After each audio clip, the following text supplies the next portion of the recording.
I should do the handbrake for you too. You know what I mean? I hate the handbrake here, like. Big job on. It's sketchy with the 3 cars. Ah, easy. Especially. I don't know what he's going to do like that.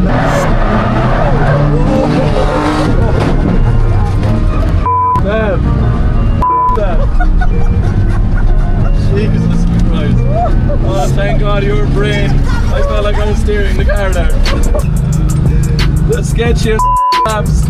What is up? Welcome to a new video. We are in the new workshop. I think this is the first new workshop video basically. And behind me we have my 350Z HR practice car. Today we are, after getting out of the truck, because it's been in the truck since our Christmas party, we need to fit some new parts basically. One of the main reasons for this video is that last year I partnered up with a company called Tech 53 in Formula Drift, and they supported my USA FD program, and they also do stuff for 350Zs, so they were kind enough to send me a little bit of a care package. I'm going to open this, show you what's inside and what's in store for the car today.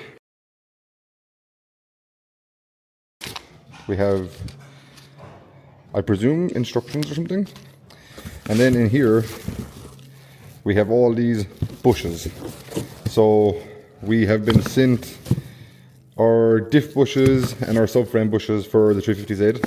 That, as you know, is not one of the best jobs to do to a car, but we also got little stickers, so we put them on the car on the back window or something where they won't get damaged, because this car gets crashed into quite a lot. But we are going to get the subframe bushes done and the diff bushes today, and to do that you need to drop the subframe out of the car. And while I was at that, I had to go onto ballparts.ie and get some fresh track rods, inner and outer, and I also got this GK Tech extra lock spacer thingy.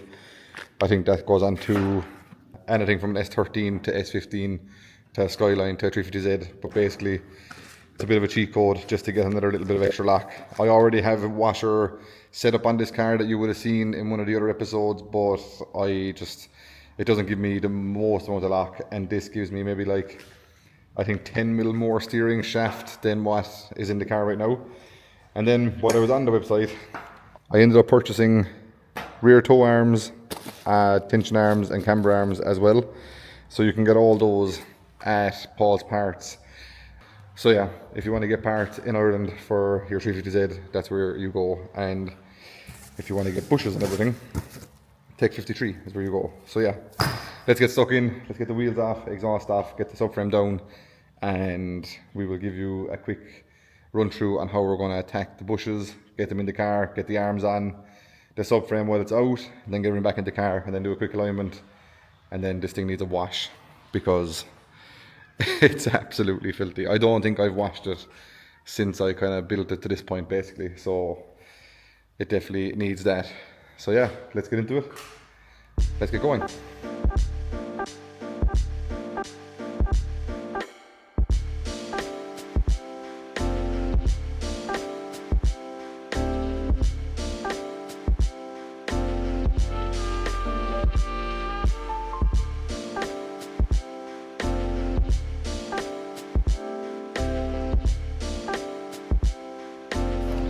So we have the subframe almost off the car. We didn't do much recording because I'm going to show you now. There was quite a bit of rust, like any other 350Z this side of the world. We've these ones off, front braces are off. This heat shield is very rusty, but with the front bolts off and all that. Colm has the calipers hanging, and the coilovers are loosened also. So just need to get it down now and put the jack underneath the diff, open off the 2 back bolts, slide it down and out. I have the handbrake cables off as well, so get it, and then we need to try burn out the bushes. The 350 doesn't know what's happening, I'd say, to be honest. But I did get the bushes unboxed also, and these are a really, really nice job. I don't know what kind of material they're made out of, but I don't know if the camera will be able to pick up this either. But there is writing on all the bushes, so you know exactly where they're all meant to go and all that kind of stuff. We also got the instructions. This for the diff bush, obviously you put it in that way, and it gives you all the overview of the guide, what you need to do. Same here with the diff bushes, or with the subframe bushes. But yeah, they look real fancy. You can see the words there now. But yeah, we're gonna get this strapped, get it out the way, get the bushes out, and have it ready to go back on again very shortly, hopefully.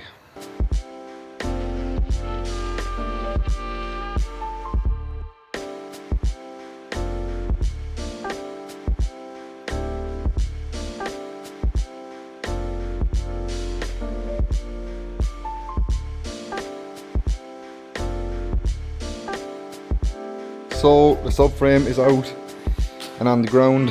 Next job is to try and get a bit of heat and a bit of persuasion and try get the bushes out. I'm not too sure how to attack this really, so I'm just going to try heat it and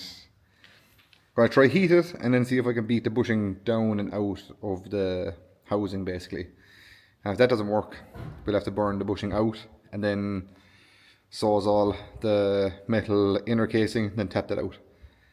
But I prefer not to do that, to be honest. So we'll see how this goes first, and yeah, let you know how it works. So we had to opt to the burning out method, and as you can see, that's making a bit of a mess out here. When I was burning out the bushes, the sun was out, and then I decided to go for some lunch because I hadn't eaten. And when I came back right now, literally just pulled in, and the rain starting to fall again. So I'm going to bring this in as close as I can to the door. I don't want to cause too much of a mess inside, to be honest. So rain is starting to get heavy, so I'll bring it in a small bit, get the door down as far as I can so the rain doesn't come inside, and try to get these bushes cut out and get it all cleaned up. Then I'm going to give it a wash, put in the other bushes, and then need to take the diff out to do the diff bushes also. But getting there. So right, let's try not to get this garage wet.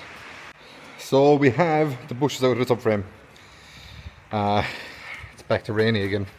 There's not a whole pile being done today, to be honest, because there's a fair few phone calls and planning and everything for plans this year. So trying to get through all that while trying to get the work done is not easy, but part of the game, I guess. We have subframe bushes out. We had this guy here, this sawzall, I think it's called, and we basically just cut straight down through the bush and then tapped it out. And then we also had our Milwaukee belt sander. If you don't have one of these and you have a workshop, you're missing out, because this thing is one of the most handiest tools I have ever purchased. And yeah, if you want yours, you can get yours at mallowtools.ie if you're in Ireland, because they're a great job. I must say, it makes everything so much easier. There was lots of I guess it's like aluminium rust almost, you call it, between the bush and the aluminium housing, because I also noticed that the housing of this seems aluminium, not steel, which is a bit odd, but I guess I don't want the two different materials, I guess. If I'm wrong, you can let me know below, because I don't really know, to be honest. I didn't try to test it with a magnet, so we can try that, and then that will back up my theory. They're definitely aluminium. They're very light.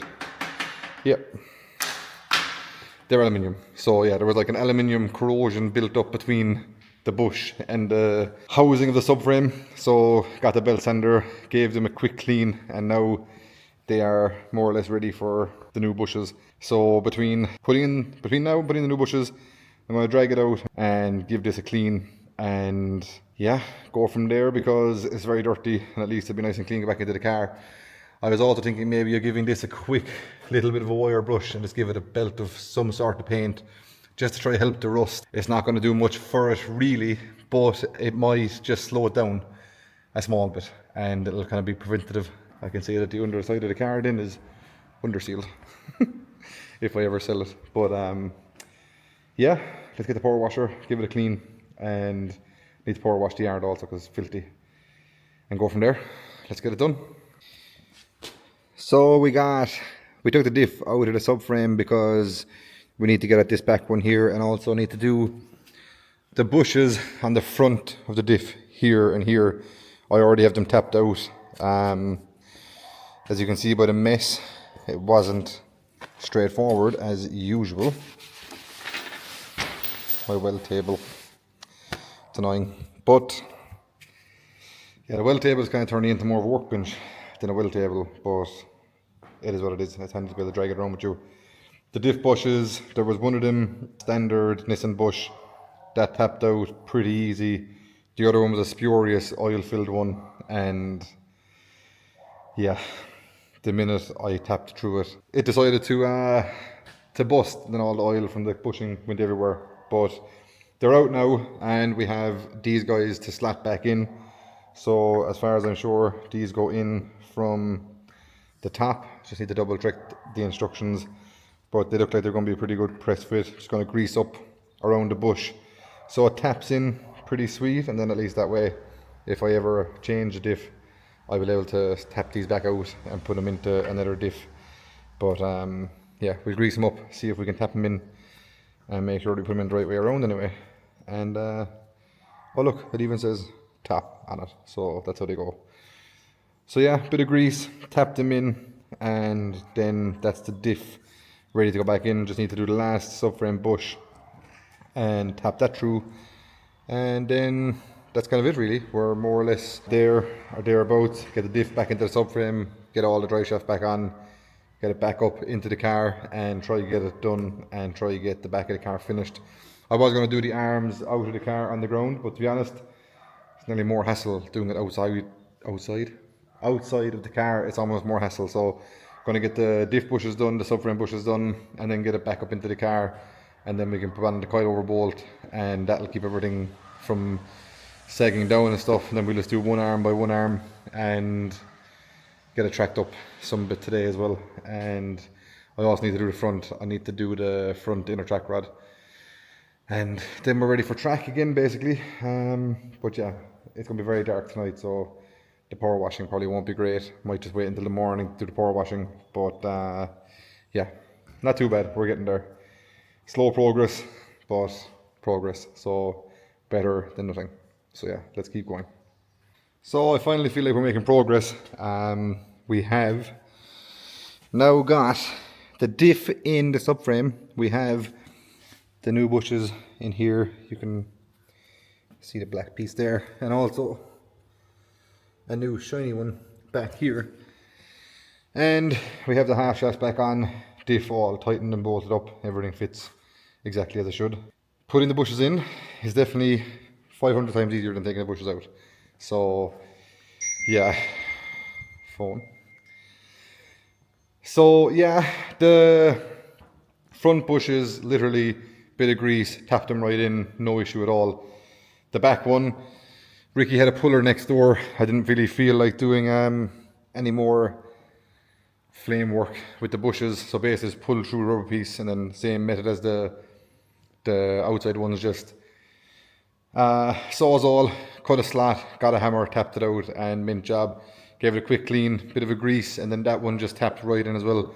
It's like very easy, just literally just like taps right in. The tolerances are very, very good. They're not too tight, which is sweet, because there's nothing worse than having to like press in the new bushes like. So yeah, very happy with that, to be honest. Now we are going to grease up these guys, the subframe ones, get these tapped in. I will try to get the camera close up to show how easy these go in, because it's actually quite impressive, to be honest. Yeah, I guess that's it.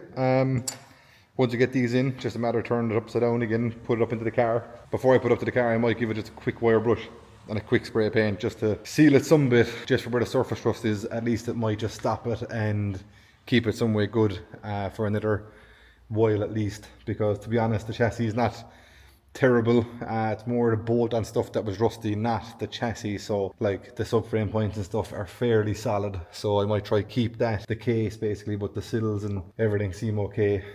Outside sills might be a bit rotten, especially on that side where it got open from the crash before, but we'll try to keep it as clean as we can. So we'll give it a quick wire brush with the drill, bit of a wipe down with brake cleaner, and a bit of a shh. Let's get these tapped in and let's get this job finished, because I am sick of working at this car. This one has been super reliable so far, so hopefully it stays that way.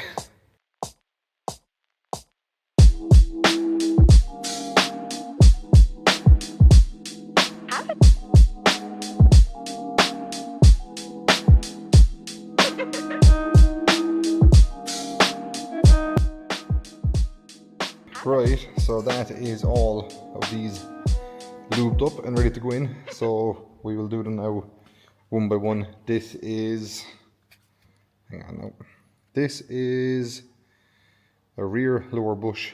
So that one will go in here, and we'll turn this around, put this down. So that one goes in here, and then that's ready to be tapped in.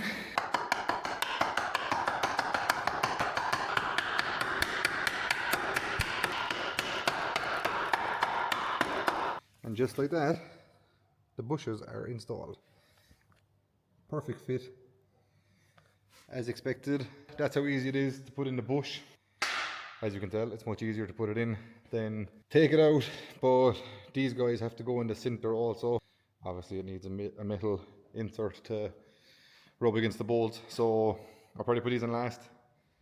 I feel like these are going to be a little bit harder than the bush to put in, but yeah, we'll tap in the rest of the bottoms, then turn it over, and we'll try tap down that shiny piece from the top, and yeah, hopefully it's good. So yeah, we'll see how it goes.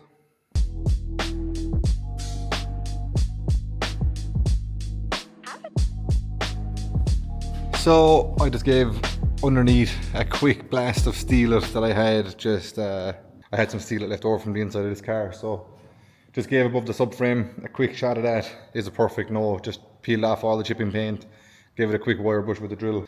Yeah, just covered in what was there basically.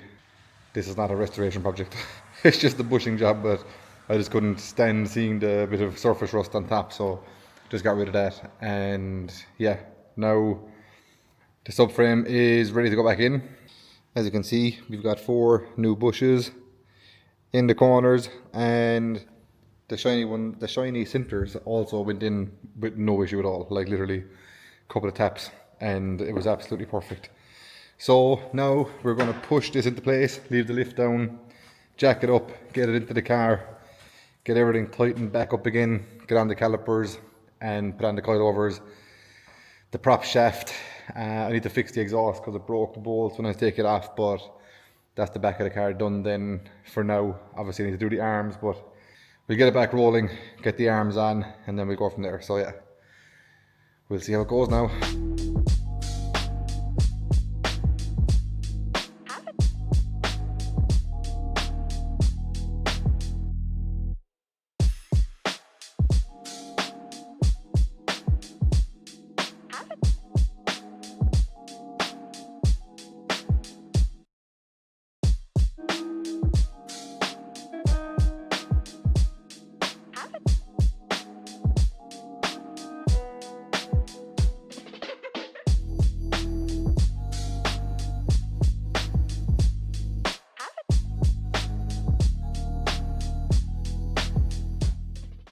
So we are almost complete with the back of the car. Well, we are complete with the back of the car. Just need to put on the back wheels.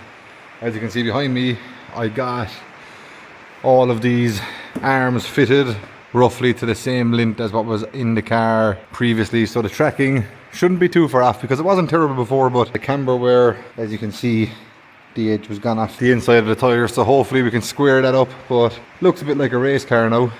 To be honest, this car, to be like the perfect semi-pro car, all that's missing now is a roll cage and a radiator and maybe like a flash DCU.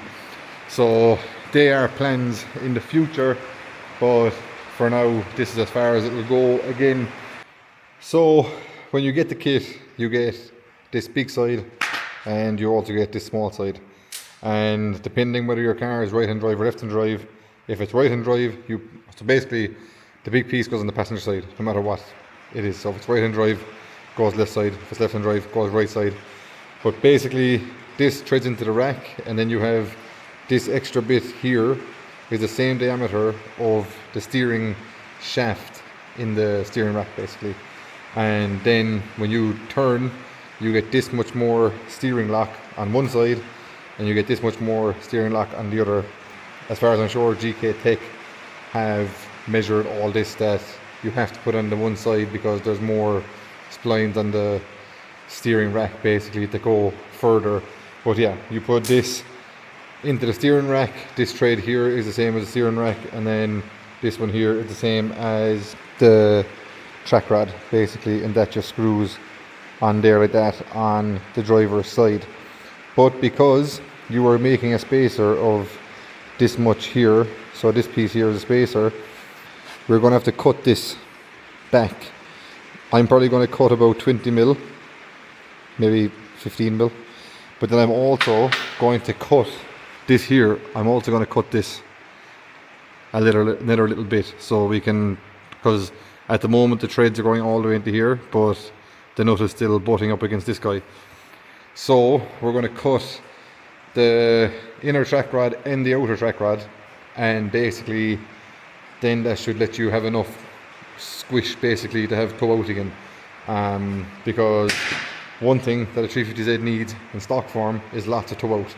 Toe out will give you fake extra lock and give you lots of Ackerman, but it makes the car drive really, really well. And that's kind of what I like.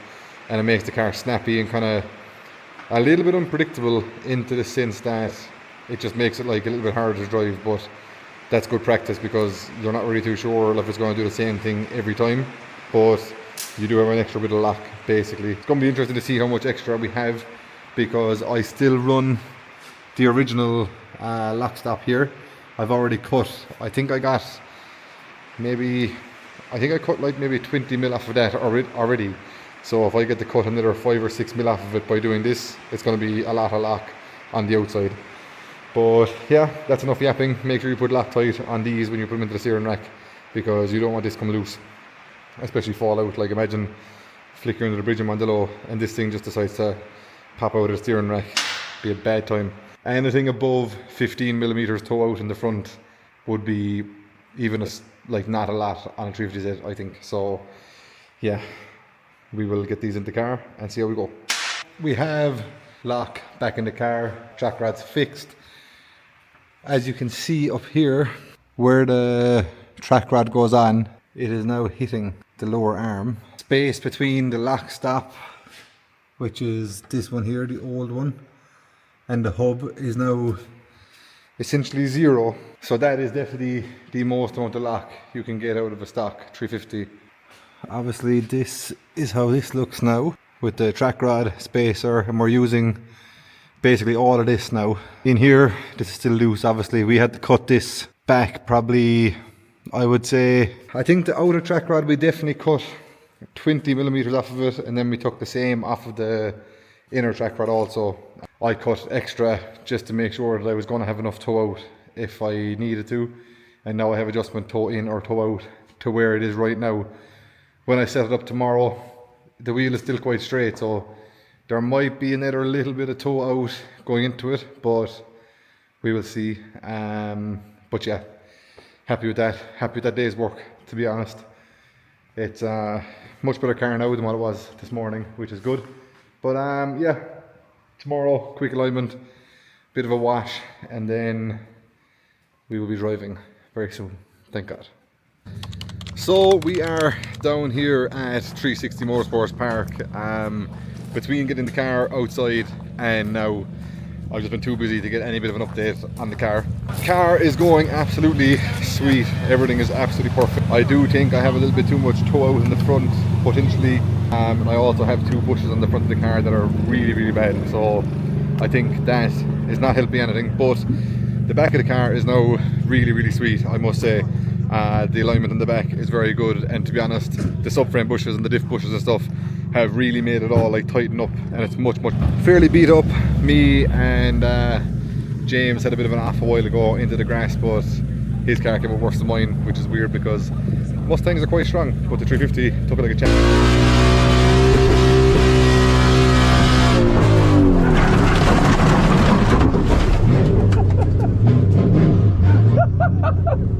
Oops, we got fair hooked onto each other.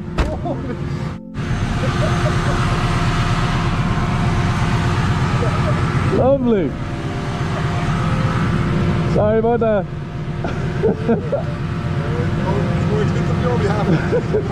There goes the mint looking Mustang. But yeah, it's basically a Drift Masters practice day down here. We have myself, Conor, James, Conor Falvey, Simon Olsen and Deane Kearney. So yeah, it's good crack. We're having a bit of a laugh. I'm going to get some onboards now for the rest of the day, just to kind of show you what the car is driving like. And yeah, probably not much, to be honest. This might be the only talking from here, but we'll round up the video later on. But yeah, having fun, good to get some seat time again, and the car is flying, so hopefully it stays like this for the rest of the day.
So we're back home after a very good day at 360 Motorsports Park with the 350Z. As you can see, Conor's car is on his new Brian James trailer, which is very nice. I need to try and invest in a trailer myself at some point. But we are home. Car worked fairly flawless again for the whole day, which is like very surprising, to be honest. Like, the car doesn't get much love. Obviously, before driving in Kerry the last day, we did put all the Tech 53 bushes and stuff in the car, and all the adjustable arms and stuff from Paul's parts, but that was kind of the first bit of love the car has got since we done the last video on the car. But yeah, other than that, everything worked as it should have. The back of the car now feels a lot more stable, I must say. Like, I actually couldn't really believe the difference, like, because if you drive Conor's car with all the stock pushes and everything jutters around and moves and stuff, and I hadn't really realised that, you know, once I changed, everything in this car was actually much better. I must say we had a lot of fun driving. There's not much on boards, but you'll get the gist of the video. Next up we have Drift Games Bash. I'm not too sure yet if I'm going to bring this car or not. We'll see how it goes. But thank you for watching. Thank you to Tech 53 for sending me the goodies for the 350Z, and also for supporting my program last year in Formula Drift. And yeah, that's kind of it for this video. Thank you for watching. Like, subscribe, share, do all that kind of stuff, and we will see you on the next one. Thank you.